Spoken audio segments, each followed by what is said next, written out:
So ayan guys, gawa na yung ating size 62 meat grinder. 10 HP po yung motor niyan guys. Tapos double pump belt po siya. Ayan po. Double pump belt, 10 HP. Stainless ang kanyang panel.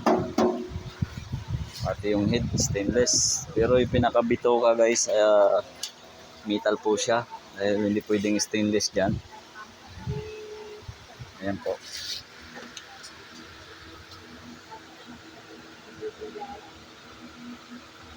Kung gusto nyo naman po ng mas maliit ang konti, meron naman tayong size 52 lang. Ayan siya. 5 HP naman po ang motor niyan.